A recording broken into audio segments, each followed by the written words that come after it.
The wind cut through my jacket like tiny blades, and the rain felt like it was deliberately chasing me down that morning. It was still dark when I stepped off the bus half a mile from the office building where I worked as a janitor. My sneakers were soaked by the time I reached the parking lot, and the industrial district smelled faintly of metal and wet asphalt. I kept telling myself it was worth it because it had to be. I wasn't supposed to be here, not at this point in life. I used to believe I'd be someone else by now, maybe a teacher, maybe even a chef, but life had other plans. Instead, I held a worn-out cleaning cart and a pair of gloves that smelled faintly of bleach. Still, I couldn't complain too much. The pay was steady, the hours quiet, and for a single mom with no one to lean on, it was something close to stability. The building loomed ahead, all cold glass and steel. I punched in the code at the service entrance and stepped into the silence. No chatter, no coffee machines humming yet. Just the faint echo of my own footsteps. I preferred it that way. No curious stares, no half-polite nods from people who thought janitors were invisible, or worse, a nuisance. This wasn't my first cleaning job. I used to work at a mall, scrubbing the same floor over and over, only for someone to walk across with muddy shoes and pretend not to notice. Some even tossed trash on purpose, laughing as if I were part of the scenery. I'd go home with aching arms and a smile plastered on my face for my daughter's sake, because Emily didn't need to know how cruel the world could be. Emily, just thinking of her warmed me. 10 years old, top of her class, curious about everything. She liked to help me at home, folding laundry in crooked piles and stirring pancake batter with an expression of deep focus, as if it were rocket science. She was why I got up at 4:30 every morning, why I dragged my body through cold and rain, because she deserved better than what I had growing up. See, I never had anyone. No mom to call for advice, no dad to lean on. My earliest memories are fragmented like broken film reels, faces without names. A man's voice, warm but distant, handing me a necklace shaped like a little silver key, and then nothing. Just years of bouncing through foster homes, learning early how not to get attached. When I turned 18, they handed me a cheap apartment key and a pamphlet about opportunities for youth aging out of care. That was it. No family, no history, just me. I looked at the key-shaped pendant resting against my collarbone now, the same one from that vague memory. I never took it off. It was the only piece of my past I had, though I didn't know why I clung to it so much. Maybe because it proved someone once cared, or at least pretended to. The clock on the wall read 5:20 a.m. I had 40 minutes before employees started filing in, sipping coffee from overpriced cafes and tapping away on sleek tablets. I gripped the mop handle tighter and got to work. Soap, water, wipe, repeat. Some mornings, it felt like the floor gleamed brighter than my future, but I couldn't afford to think that way. Emily needed me to keep going, and for her I would. Every single day, even on mornings like this, when the wind felt like punishment and my bones ached from the cold, I told myself, just push through one more hour, one more day, one more paycheck. Because as long as I kept moving, she would never know what it felt like to be truly alone. People often say childhood shapes you, but mine felt more like something I survived rather than lived. My earliest memory is of a train station, the smell of iron and oil in the air and cold concrete under my shoes. I was 3, maybe younger. I don't remember who I was with. I don't remember why I was there. What I do remember is the fear and a necklace. A man's voice, warm and soft, telling me to be brave as he fastened the silver key around my neck. I never saw his face clearly. It was like a scene from a dream, blurry around the edges. And then it was gone, like someone hit the pause button on my life and restarted it somewhere else entirely. They told me later I had been abandoned. That's the word they used, abandoned. No note, no explanation. Just a little girl with no name but Grace muttered over and over through tears, clutching a necklace too big for her neck. I grew up bouncing through foster homes, some kind, some cruel, all temporary. In some homes, I was the extra mouth to feed, the one who had to earn her keep by doing chores while the other kids got to play.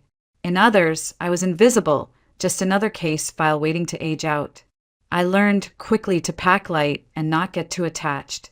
Every move meant leaving behind something. Sometimes toys, sometimes people, sometimes even pieces of myself. School wasn't much easier. Kids notice when you're different. They see the thrift store clothes, the hand-me-down shoes, the lunches with generic peanut butter. I was that foster kid. Some were curious, others cruel. I became good at fading into the background, keeping my head down, surviving. Still, there were moments, little sparks of something that kept me from breaking entirely. One foster mom taught me how to braid hair and told me it made me look like I belonged somewhere. A teacher gave me a used journal and said I had a way with words. And always there was the necklace. I kept it close, sleeping with it pressed in my small hand like a talisman.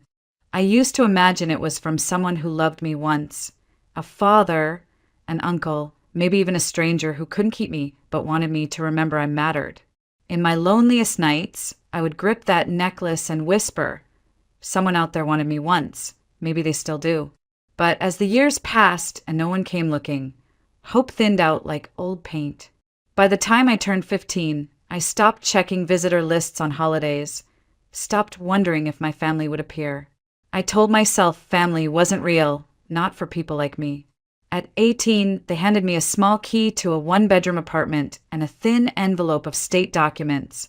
Birth certificate, social security, a few case notes. "Good luck out there," they said. Just like that, I was alone. No safety net, no family dinners, no one to call when life got heavy. I got a part-time job cleaning apartments and tried to enroll in community college. But money disappeared fast. Rent, food, bus fare, everything stacked against me. Then came him, Emily's father. He was charming, said all the right things, made me feel like maybe I could be more than the girl who'd been left behind. But I was wrong. That, of course, is another story, one that would shape the next decade of my life. For now, all you need to know is that by 19, I was pregnant, alone, and desperately trying to figure out how to be the kind of mother I'd never had. And through it all, the necklace stayed on my neck. I didn't know who gave it to me or why, but I knew one thing for sure. I wouldn't lose it. Not ever. Because deep down, a part of me believed it was the only proof I'd once belonged to someone, and that maybe, just maybe, someone out there still loved me. He came into my life like a warm breeze on a cold day, and at first, I let myself believe he was different. His name was Ryan. He was funny, easygoing, and looked at me like I wasn't just another girl trying to scrape by. After years of feeling invisible, that kind of attention felt dangerous, and I didn't care. We met at a small diner near my apartment. I was waitressing part-time to keep the bills paid while still clinging to my dream of finishing school. Ryan was a regular, the kind of customer who always left a big tip and a wink on his way out. One night, he asked me to sit down for a cup of coffee after my shift. I should have said no. I knew better than to trust easily, but loneliness has a way of softening your judgment. We started dating, and for the first time, I thought maybe life was going to change. He talked about building a future together, how he admired my work ethic and thought I was different from other girls. For someone who had been abandoned at 3 and shuffled through foster homes, hearing someone say you're special, it's intoxicating. 3 months later, I was pregnant. When I told him, I expected shock, maybe fear, but I didn't expect betrayal. Ryan's face changed instantly. "You have to take care of it," he said flatly, like it was a business transaction. "Take care of it." I asked, stunned. "Grace, we're too young. I'm not ready for a family. We can't do this right now. You know what I mean, get it handled." My stomach twisted. I told him I wasn't going to end the pregnancy, that I wanted this baby, even if I had to do it alone. His expression hardened into something I'd never seen before. Cold, detached, almost angry. "Fine," he said, grabbing his jacket. "But don't expect me to stick around for this mistake." That was the last night he slept at my place. He came back a few times after that, trying to convince me, sometimes begging, other times threatening. One night, he even slammed his hand on the kitchen counter, so Hart Emily, still growing inside me, kicked in fright. That was the moment I locked the door and never let him in again. I wish I could say that was the hardest part, but pregnancy alone at 19 is its own battlefield. I worked until my ankles swelled, took night classes when I could, and cried into cheap ramen more times than I can count. Every doctor's appointment I walked into alone. Every baby item I bought secondhand because I couldn't afford new. But when Emily was born, everything changed. She came into the world on a chilly March morning, her tiny cry slicing through the sterile air of the hospital room. When the nurse placed her in my arms, I knew two things. I would never feel alone again, and I would never let her feel unwanted the way I had. From that day forward, love became my fuel. I took every extra shift, scrubbed floors until my hands cracked, anything to keep a roof over our heads and food on the table. Dating, romance, those things didn't exist for me anymore. I couldn't risk letting another Ryan into our lives. Sometimes I'd catch myself looking in the mirror late at night, dark circles under my eyes, aching all over, and whisper, "This isn't forever. Just hold on." And somehow I always did. The world had taught me early that people leave. That even those who say they love you can change their mind when life gets hard. So I stopped expecting anyone to save me. I'd save myself, and I'd save Emily no matter what it took. Still, there were nights when I lay in bed, my daughter's soft breathing next to me, and my fingers would trace that old necklace, the silver key from a past I couldn't remember. And I'd wonder, just for a second, who gave this to me? Did they leave me, or were they taken from me? I had no idea how close I was to finding out. Back then, Thomas Miller was just a name on the side of a truck to me. I'd seen his company logo on construction sites and billboards, but he was one of those people you imagine living in a completely different world. Wealth, success, the kind of life I could only clean up after. I didn't know his story, not yet. Thomas grew up in a small Oregon town, son of a factory worker and a schoolteacher.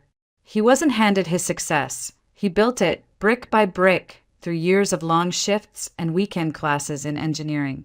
He married young to a woman named Laura, and by 26 they had a daughter named Julia, his entire world. That little girl changed everything for him. He talked about it later, how holding his newborn daughter felt like his heart had been placed outside his chest. He built tree houses, took her on nature walks, and spent Sunday mornings making blueberry pancakes shaped like animals because she loved it when breakfast smiled back. Life was simple but full, until one spring afternoon when everything collapsed. It was supposed to be a father-daughter outing, nothing special, just a ride on one of those scenic trains to a nearby lake. Thomas remembered every detail: the smell of pine, the rhythm of the train, the way Julia fell asleep against his arm. He stepped away for only a minute to grab a coffee from the dining car, leaving her curled up on the seat, and when he returned, she was gone. At first, he thought she'd simply wandered down the aisle. He called her name, searched every compartment, but panic clawed its way up his throat as minutes stretched into an hour. The train staff stopped everything. Security swept through. Police were called. Someone thought they saw a woman carrying a small child near the station, but by the time authorities arrived, there was nothing. No Julia, no woman, no trace. Thomas never forgave himself. The search lasted months, plastering Julia's face on every telephone pole, every news broadcast. Tips came in, but they were all dead ends. His wife, Laura, spiraled into grief, and their marriage didn't survive the weight of that loss. Eventually, she left town, unable to bear the memories of the daughter they'd lost. Thomas could have given up too, but he didn't. For years, he carried the guilt like an anchor and drowned it in alcohol. He said once that he drank not to forget, but to punish himself, every burning swallow a reminder of what he'd failed to protect. And then one winter morning, he woke up on the floor of his own office, surrounded by half-empty bottles, and realized he either had to change or die. So he changed. He quit drinking, threw himself into his construction business, and it exploded in success. He hired the best crews, earned contracts all over Oregon, and within a decade he was one of the most respected builders in the state. But Thomas didn't stop there. He poured money into children's charities and orphanages, quietly sponsoring programs to keep kids out of the kind of limbo Julia might have ended up in. He never said it outright, but people knew it was penance. He eventually remarried a kind woman named Clara, and together they had 2 kids, Timothy and Vanessa. They lived in a beautiful home overlooking Willamette Valley, the kind of place people put on postcards. Outwardly, he looked like a man who had rebuilt his life completely. But inside, there was still a room in his heart that never healed, a door forever half open, waiting for the day his little girl might walk back through it. He kept one thing from that day on the train, the necklace he'd given her for her 3rd birthday, a small silver key. It had been custom-made, engraved with her initials. He used to joke that she was his greatest treasure, and the key was just in case she ever needed to unlock Dad's heart again. For 26 years, he carried that memory and the ache of what if. He tried everything, private investigators, missing person databases, DNA registries, but nothing. Eventually, even the tips stopped. People told him to let go, to move on. But how do you move on when a part of your soul is missing? And then one cold October morning, he walked into his office earlier than usual and saw me. I didn't know it yet, but in that moment, mop in hand, hair tied back, wearing an old hoodie, and my necklace resting against my collarbone, Thomas Miller's world tilted on its axis. That morning was no different from any other. I was halfway through wiping down the lobby floor when I heard the sound of polished shoes on marble. Nobody usually came in that early, so I straightened up expecting security. Instead, a tall man in a dark coat walked in, shaking off the drizzle from outside. He had that effortless confidence of someone who belonged in buildings like this, someone used to doors opening automatically for him. I recognized his face instantly, Thomas Miller. His picture was on half the company brochures I'd cleaned off coffee tables. "Morning," he said, his voice deep but calm. "Morning," I replied, gripping the mop handle a little tighter. I wasn't used to being noticed, not by people like him. He nodded politely and moved toward the elevators, but halfway there he stopped.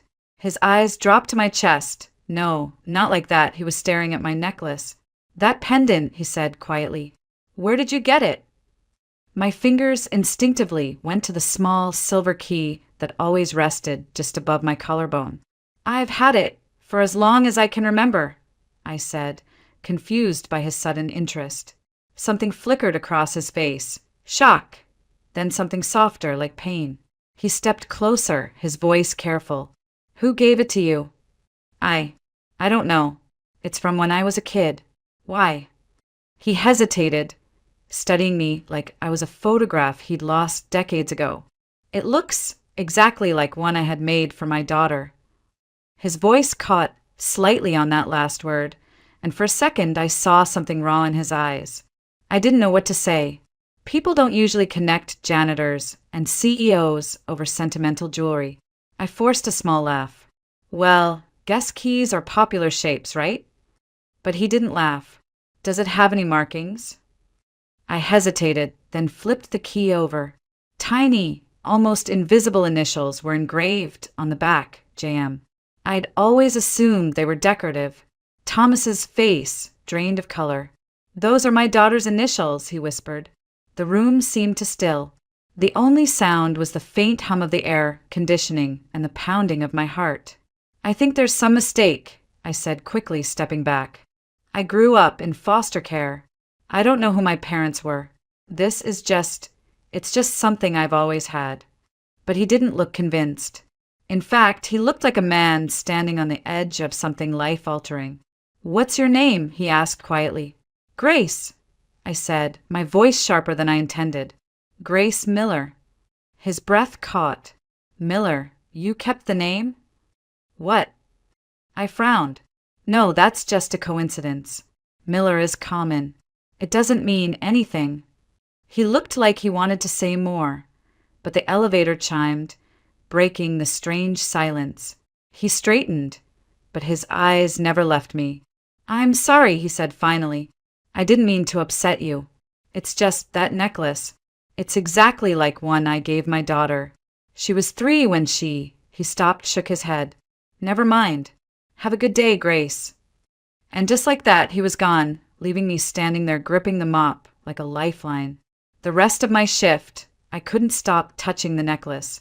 I'd always felt connected to it, but now I couldn't shake his expression, that mix of recognition and grief. It shouldn't have mattered. I didn't know him, and I certainly wasn't his daughter. My life was simple, ordinary, and I liked it that way. But when I got home that evening, Emily noticed me staring at it and asked, "Mom, why do you look sad?" I smiled and kissed her forehead. "I'm not sad, sweetie, just thinking." What I didn't tell her was that Thomas Miller's eyes had unsettled something deep inside me.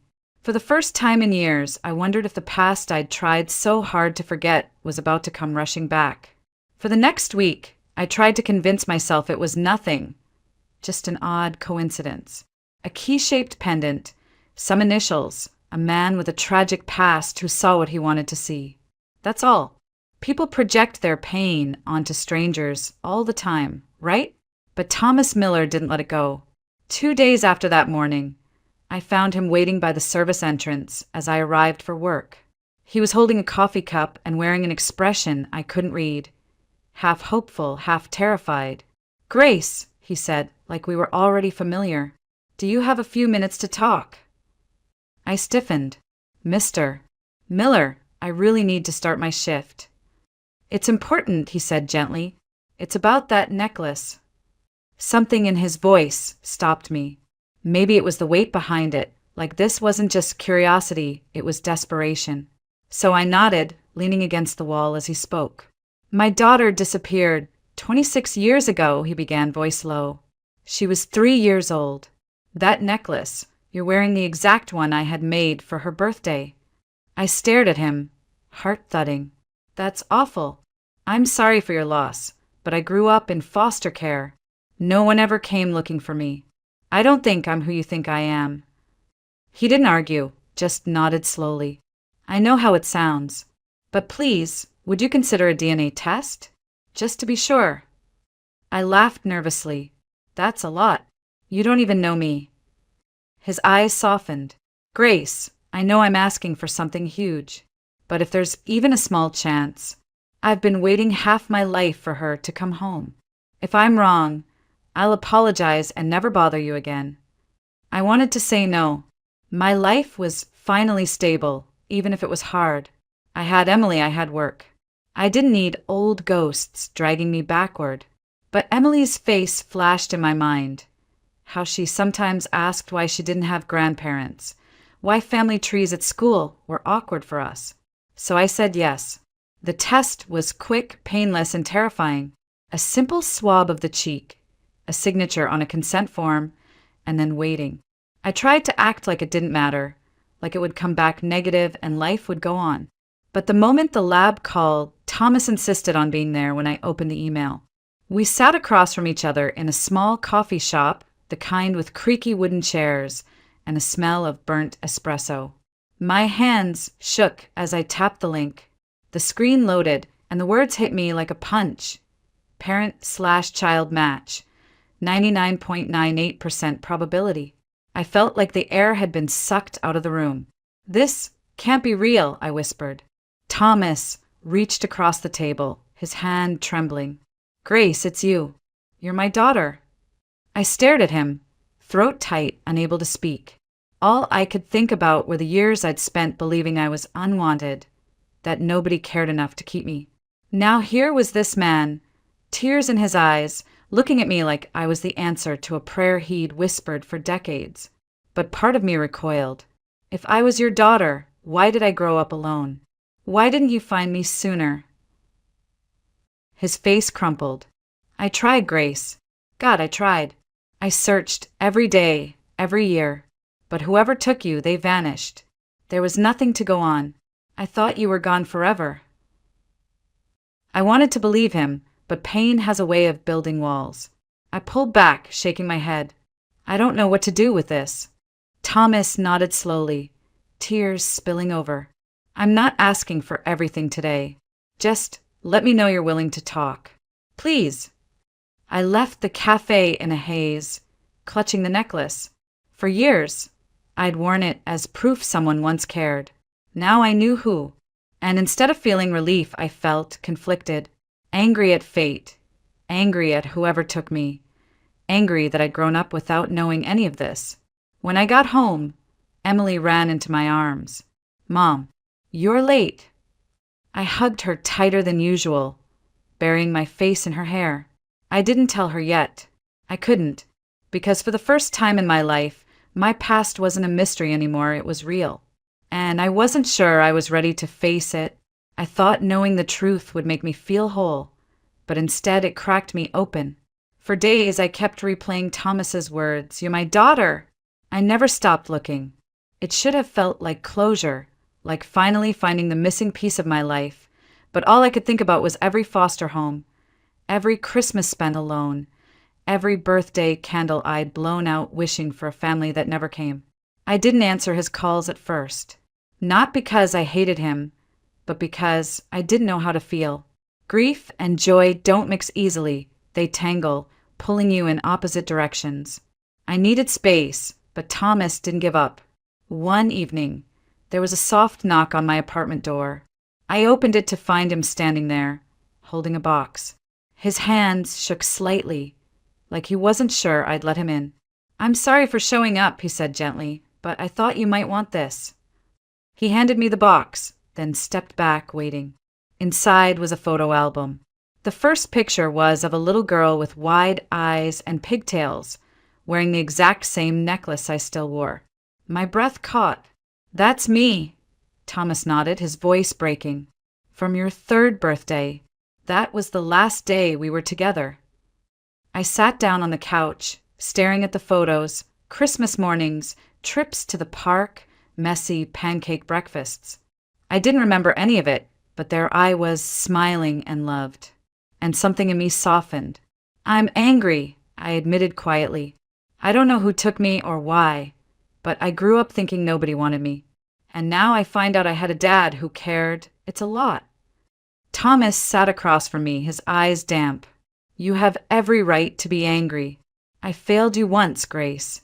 I can't change that, but if you'll let me, I'd like to be here now. For you, for Emily. I can't undo the past, but maybe I can help with the future." Something in his tone, humble, almost pleading, broke through my walls. "Emily," I said softly, glancing toward the bedroom door. "She doesn't even know what a grandparent is supposed to be like." He smiled faintly. "Then let me show her." The next weekend, we arranged to meet at a park near my apartment. I was nervous, half expecting it to feel forced or awkward. But the moment Emily saw Thomas, something clicked. Kids have a way of knowing who's safe. She walked up to him, curious, and asked, "Are you really my grandpa?" Thomas knelt down, his voice soft. "If you'll have me, sweetheart, I'd be honored to be your grandpa." Emily grinned and hugged him like she'd known him forever. Watching them together did something to me I can't fully explain. It was like a knot in my chest finally loosened. From then on, Thomas didn't push. He simply showed up, dropping off groceries when he knew I was struggling, inviting us over for family dinners, helping Emily with her science projects. He even offered to pay for me to finish my certification program, something I'd abandoned years ago when life got too heavy. One evening, as we sat at his dining table, Emily curled up next to him with a book. I felt tears sting my eyes. "You're really trying," I whispered. Thomas reached across the table, his hand covering mine. "I lost you once, Grace. I won't waste this second chance." Months passed, and what started as cautious meetings turned into something I hadn't dared to dream of. Family dinners, shared holidays, laughter-filling rooms I never thought I'd step into. Clara, his wife, welcomed us without hesitation, and even Timothy and Vanessa seemed thrilled to have a big sister. For the first time in my life, family wasn't just a word, it was a feeling. The moment that sealed everything came on Emily's 11th birthday. Thomas handed her a small velvet box. Inside was a necklace, a heart-shaped pendant engraved with 3 names: Grace, Emily, Thomas. Emily squealed, throwing her arms around his neck. "I love it, Grandpa." I pressed my fingers against my lips, overwhelmed. That pendant wasn't just jewelry. It was a promise, one I'd waited my whole life to hear. "You belong." That night, as I tucked Emily into bed, she whispered, "Mom, are we happy now?" I smiled through tears. "Yeah, baby, we're happy now." Later, I stood by my bedroom window, looking at the old key pendant resting on my nightstand and the new heart pendant in Emily's room. One represented the life I'd lost, the other, the life I'd finally found. For years, I believed family was something other people had, something I wasn't allowed to want. But now, I knew better. Family isn't perfect or painless, but it's worth fighting for, even when it takes 26 years to find it. Sometimes, life takes everything from you and leaves you with nothing but questions. And sometimes, it gives back more than you ever dared to hope for.